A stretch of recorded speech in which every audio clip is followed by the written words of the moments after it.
Welcome to Rez Dogz Rizing. I am Taya. And I'm Taryn. I am Melissa. Today, we will be talking about the hot new show, Reservation Dogs, that has Native Americans hyped all across Turtle Island. Why is that? Because it's the first show on TV about Native Americans in which everyone involved, all the writers, directors, and actors, are Native American. Wait, the first? But it's 2021. Yes, it took this long.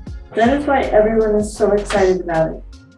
Not only will we be focusing on this show, but we will also be viewing previous media portrayals of Native Americans by non-natives. So you'll can see how Indigenous self-representation is so important and so deep. Reservation Dogs attacks various issues surrounding Native Americans and reservations, but it does so through comedy. This is likely because, as Cynthia Ventus-Mala stated, scientific research shows that laughter reduces tension, stress, anger, anxiety, grief, and depression. Laughter releases endorphins, which in turn relieves pain. So while some of the issues we see in Reservation Dogs are fairly serious and intense topics, it is framed by comedy because laughter has always been a part of being Indian, and Native humor is culturally distinct and complex. According to Manning, there are 5 stages of genre development in filmmaking: primitive, classical, revisionist, parodic, and satirical. In the satirical stage, filmmakers draw on stereotypes in order to expose, critique, and dispel them in what can be argued is a form of counter-eradication of Native American culture. Reservation Dogs follows the satire model and has finally presented the opportunity for Native Americans to tell a real story about real people through comedy, after more than 130 years of inaccurate representation in cinema. It is amazing stuff, so let's get started. First, I'd like to point out that the central stereotype about Native Americans is stoicism and lack of emotion. It was thought in early days that natives are caricatures and not human beings with their own language, their own thoughts, or their own feelings. So, a native comedy show is Indigenous self-reclamation in itself. So here we have my personal favorite scene from Reservation Dogs.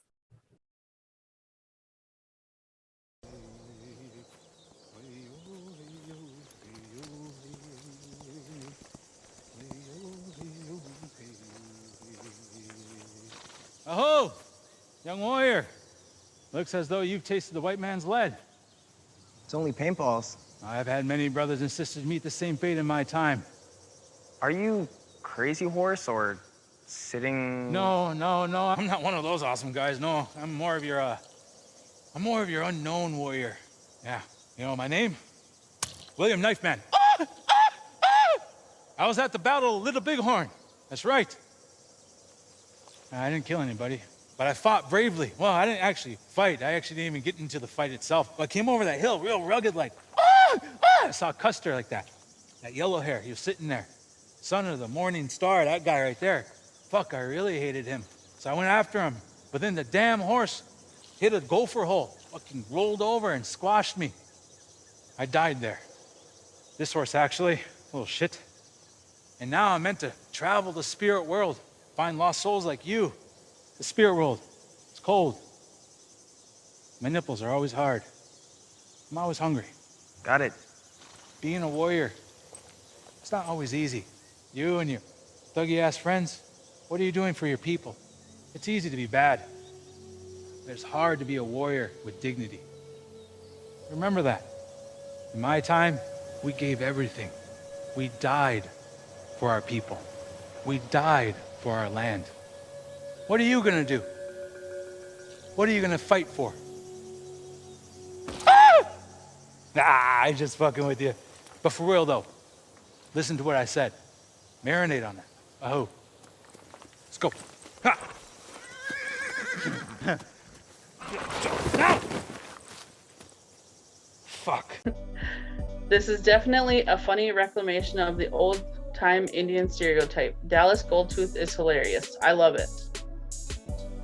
Now, let's take a look at the westernized take in a modern, old-time Indian.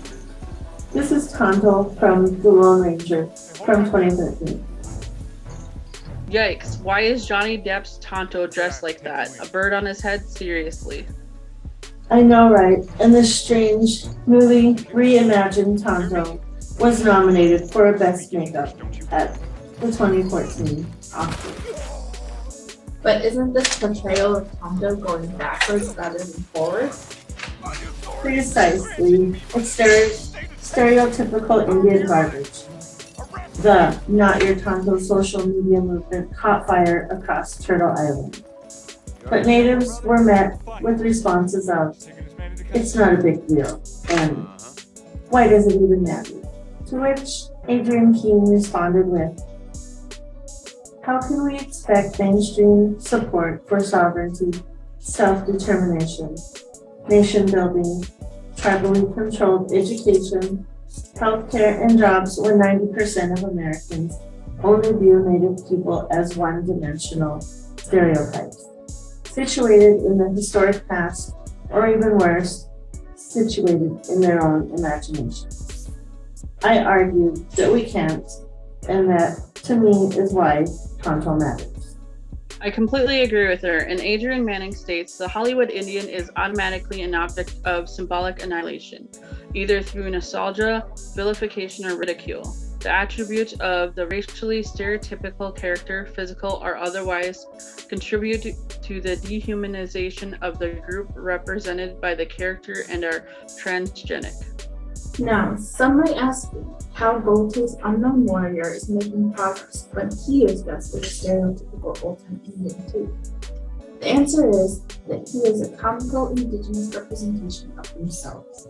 You see, natives have a very unique sense of humor. Cynthia Lindquist Mala states that natives use humor as a way to understand and heal from personal and historical trauma, as well as a way to fight adversity.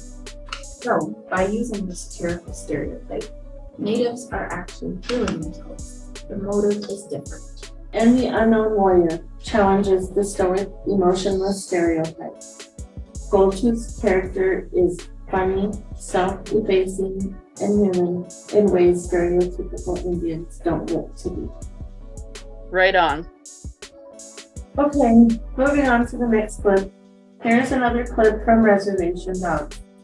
This guy we call Uncle Brownie. He is played by none other than Gary Farmer. Told you he can't fight, man. Let's just go. I can't fight? What? Swish! I could have stabbed Andrew Jackson in his ugly old face if I wanted to. I was just telling them that you hold the record for most knockouts in one night at Old Muggy's bar. 10 people. 10 people? Pfft, I knocked out 20 people one night.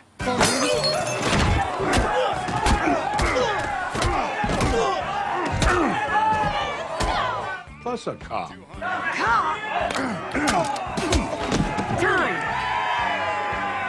I counted 20, including the cop. Watch for the fist. Yeah, the heat was too hot in town. That's when I became a recluse, and I moved out here.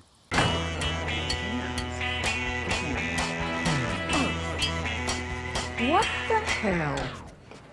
What in the fuck are you doing here? Calm down.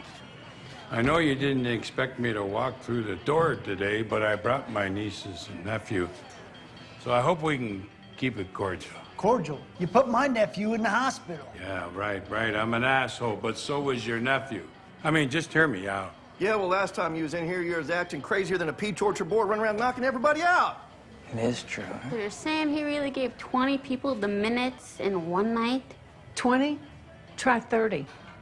And 2 cops. Well, you're deadly, Uncle. Hell, he knocked me out, too. And all of these uns. Hey. Damn, savage. And that is exactly what we are comparing him to. He is our modern-day boxing champ. But if his character were to remain within the mainstream representation of natives, this is likely more what the scene would look like.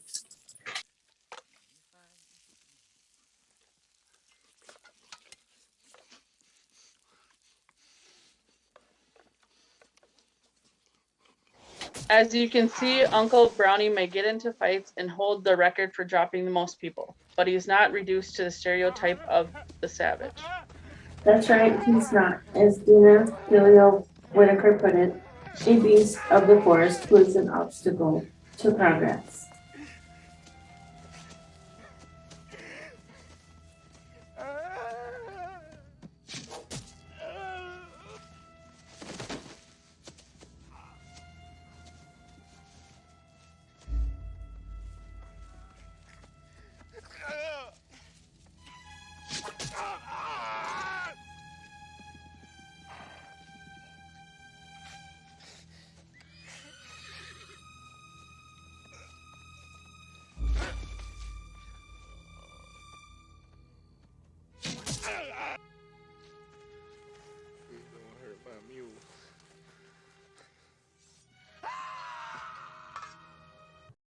Continuing with Uncle Brownie, here we view him as a character to combat the stereotypical image of a spiritual Indian, like this guy. For viewers' information, the wise elder stereotype requirements are that they are authentic, purveyors of ancient wisdom, somber, and maintain medicines and herbal remedies. They are also called wise chiefs. With this in mind, here is Uncle Brownie facing a tornado that threatens the Rez. Ever since I was a kid, you sure look good to me. Uncle? Nephews, nieces, nibblings. Well, cruise on my new ride? I just borrowed it from the hardware store.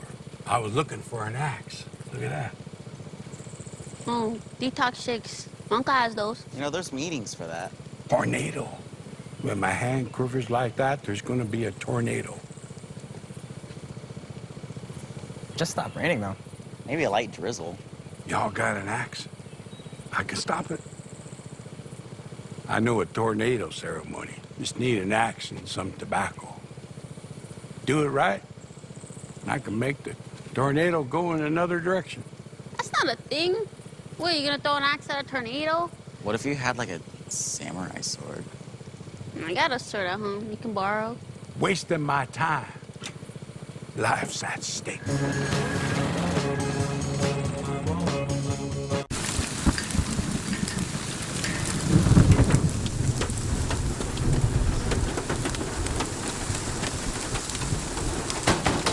Bulldog! Hey, Bulldog!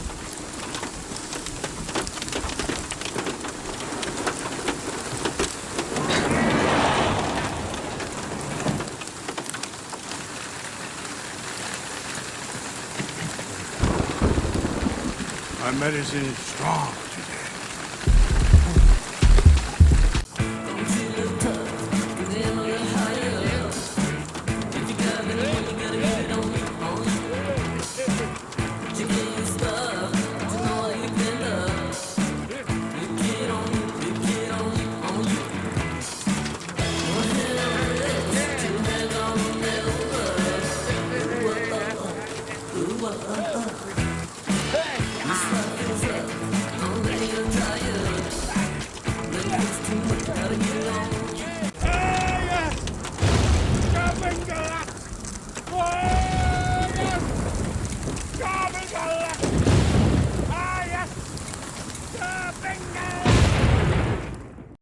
Just as Uncle Brownie wasn't an ignoble savage, neither is he a noble savage or a spiritual Indian. He is just a guy with some traditional beliefs. Wow, I guess not everyone knows we can even be tradish while riding a stolen lawnmower. Guess not. Now let's look at Reservation Dog's character, Big, a tribal cop who calls himself a light horseman. He's hilarious. Shit. Cool. Act normal.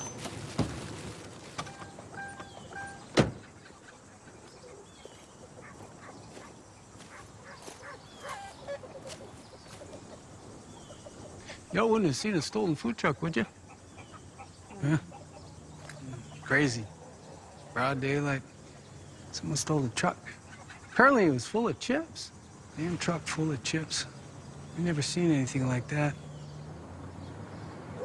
Getting crazy out here. Yeah. Criminals getting bold. Shit, just last week we had 2 cars stolen. Quit stressing me out. Somebody ripped all the damn copper out of 20 different street lamps. Yo, hurry up. Mom. All the steaks were stolen over at Patterson's grocery. Took all of them, too.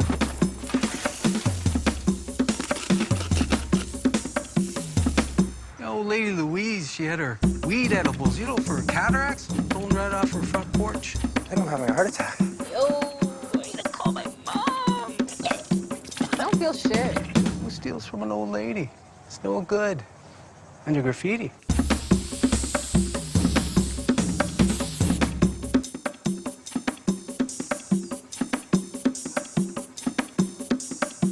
Y'all haven't seen anything like that? Penises and boobies and whatnot? No. Huh? Oh. All right. Now here he is interacting with Uncle Brownie in the finale. That boys get us.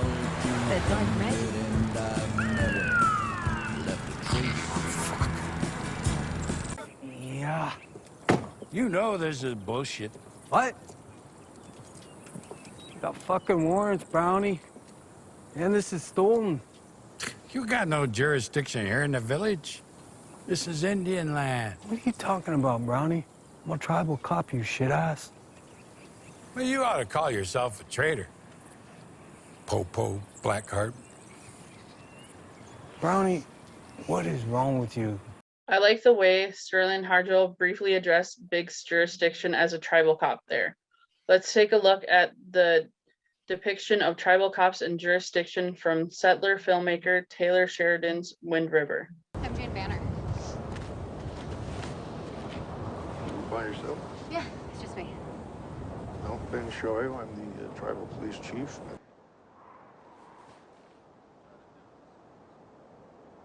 Yeah, that's why we called you. How experienced is your medical examiner? Let's just say he stays busy. Order a rape kit. When he's done with the prelim, I want her body sent to Loveland. And make sure her belongings go with her, because they need to get tested too. The rape, present the assault, and... Those don't fall to the jurisdiction of the FBI, they fall to the Bureau of Indian Affairs.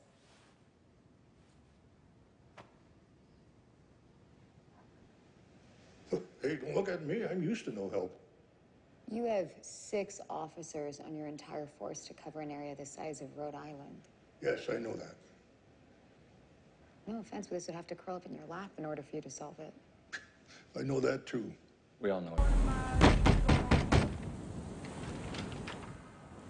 Yeah.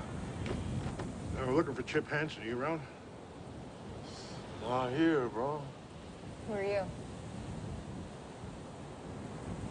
Who the fuck are you? I'm the FBI. Are you Sam? No. You high right now, Sam? How many times have I arrested you? Chief. What's up, bro? Where's your brother? He's in prison where you put him. What, no parole? Well, look at that. The justice system at work. Wow, Sheridan makes tribal cops look powerless in addressing major crimes, but enthusiastically busting dealers.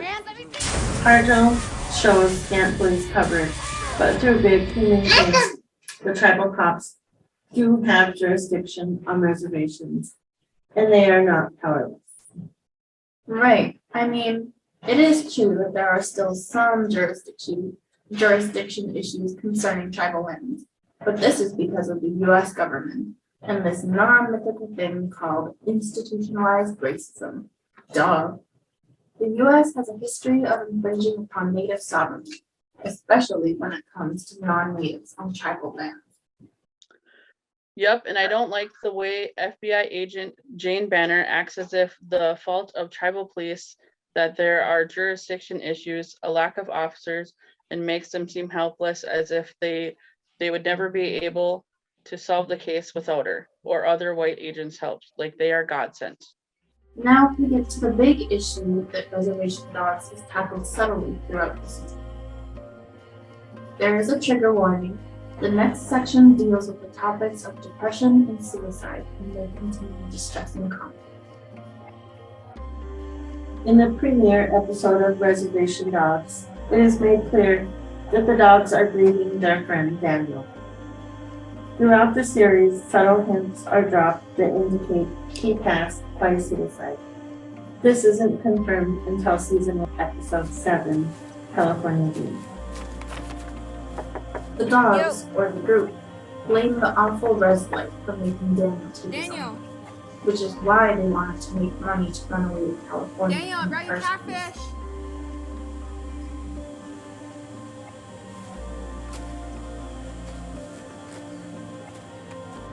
Isolate X on this side here by dividing the number that appears on the same side. See how I did that? Now, for example,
The documentary Children of the Plains also attempts to tackle the suicide epidemic on reservations, but this version plays into what we call poverty porn, which is fetishing of poverty in images and media.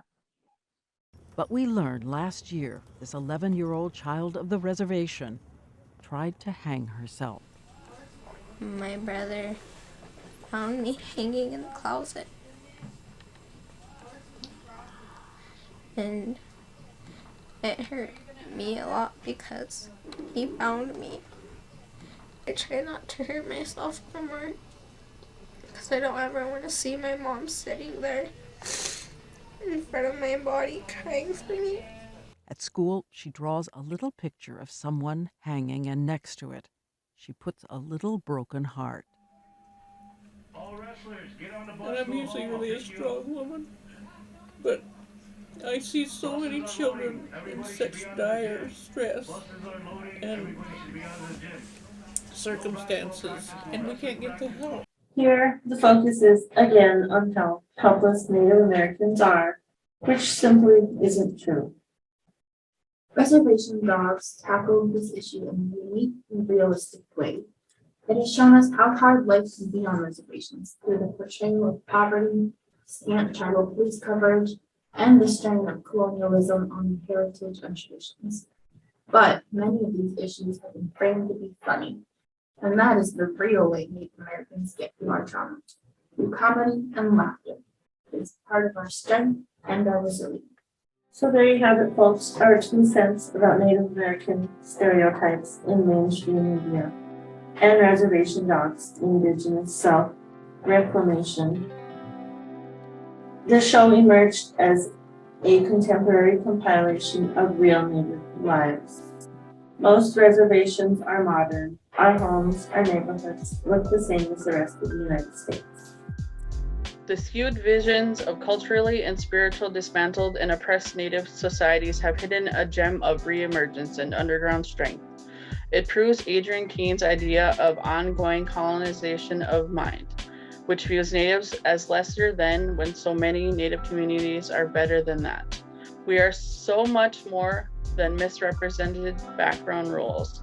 Big budget films cannot even hire a Native consultant when casting Native roles, but this is the opposite with Rez Dogz. Again, this is the first show about Native Americans with an all-Native cast.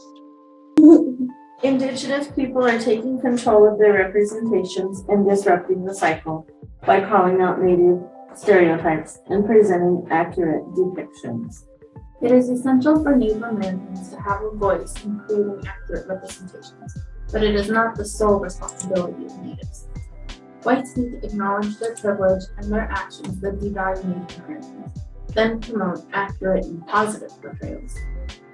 So, thinking about ways that you can decolonize, here are some ideas. First, make yourself familiar with accurate portrayals of Native Americans so that you can be aware of and call out the inaccurate portrayals. Being silent about it doesn't help. It only adds to the invisibility issue. 2. Challenge your assumptions and biases. Listen, learn, read, talk, discuss, and be open to criticism. Get to know the name of the tribe whose land you are living on, what happened to them, and where they are now. Get to know the true or original names of landmarks you pass by every day. The Gitchigami look for Lake Superior. The first step in decolonization is acknowledgement. Aho, have a great day, folks. Biga Wabamin. See you next time. Go Wabamin. Go Wabamin.